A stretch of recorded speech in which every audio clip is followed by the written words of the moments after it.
पवन तनय संकट हरन मंगल मूर्ति रूप राम लसन सीता सहित हृदय बसौ सुर भूप तात स्वर्ग अपबरग सुख धरिय तुलायक अंग तूलन ताहि सकल मिले जो सुख लव सतसंग।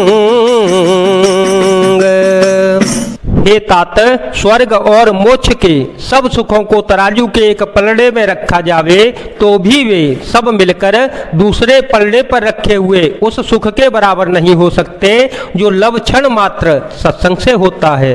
प्रभु से नगर की जय सब काजा हृदय राखे कौशलपुर राजा गरल सुधारे पुकरहि मिताए गोपद सिंधु अनल शीतलाए गरुड़ सुमेरु रेणु समताहि गरुड़ सुमेरु रेणु समताहि राम कृपा कर चितवा जाहि अत लघु रूप धरे ओ हनुमाना अत लघु रूप धरे ओ हनुमाना बैठा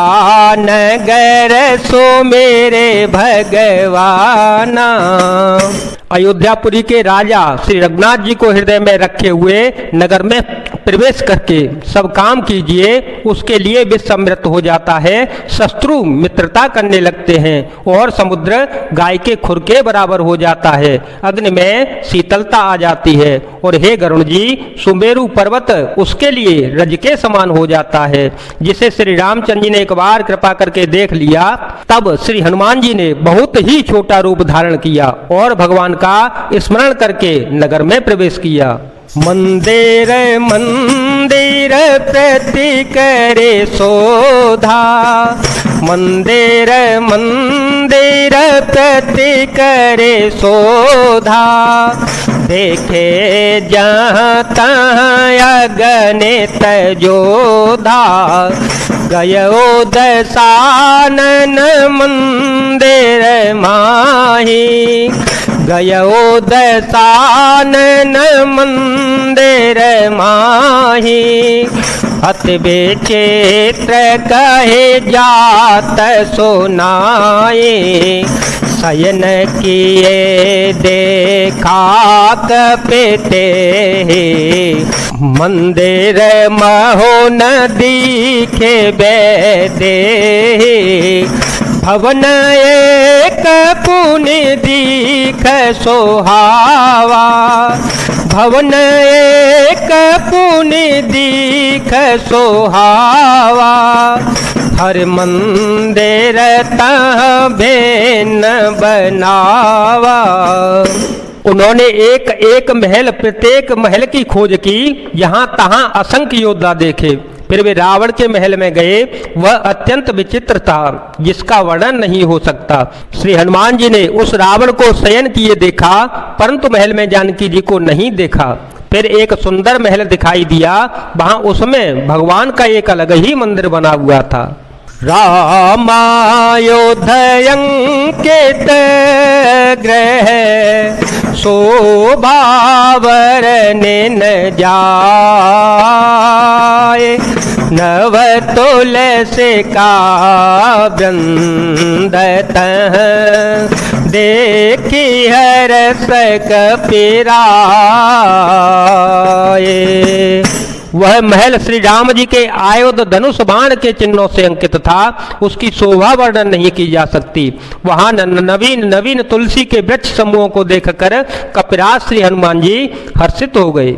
लंका निश्चरनि करने वासा, लंका निश्चरनि करने वासा, यहाँ कहाँ सजन कर बासा, मन महो तरक कर कपिलागा, मन महो तरक कर कपिलागा, तेहि समय विभीषण जागा, राम राम तेहि सुमिरन कीना, हृदय हरष कपि सजन चीना, तिसन हट कर हो पहचानी, तिसन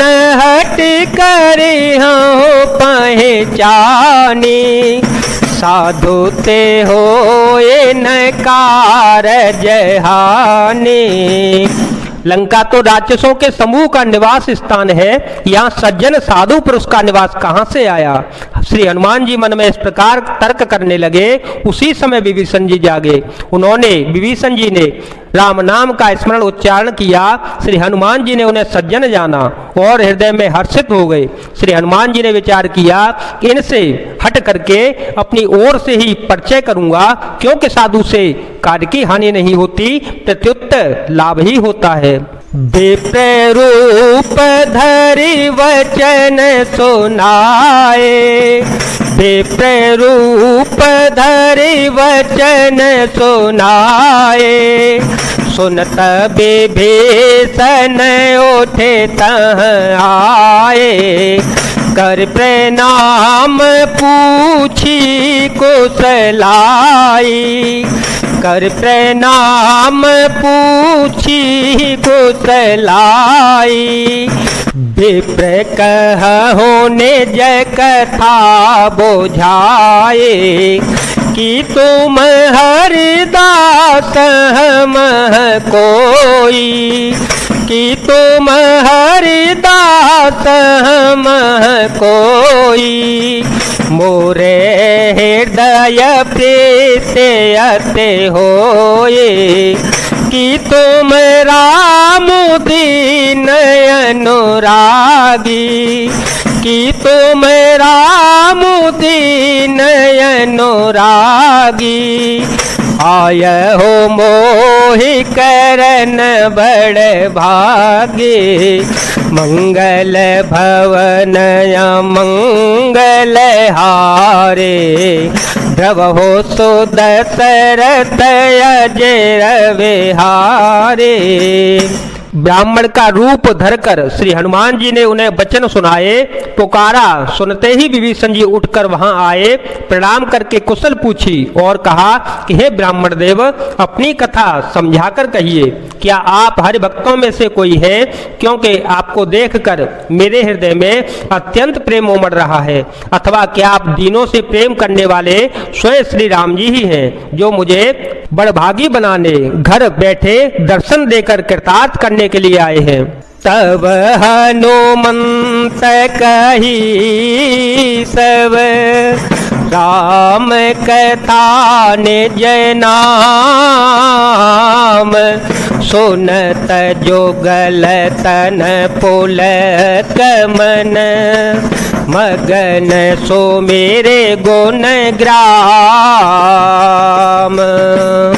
तब श्री हनुमान जी ने श्री रामचंद्र जी की सारी कथा कहकर अपना नाम बताया। सुनते ही दोनों के शरीर पुलकित हो गए और श्री राम जी के गुण समूहों का स्मरण करके दोनों के मन प्रेम और आनंद में मग्न हो गए।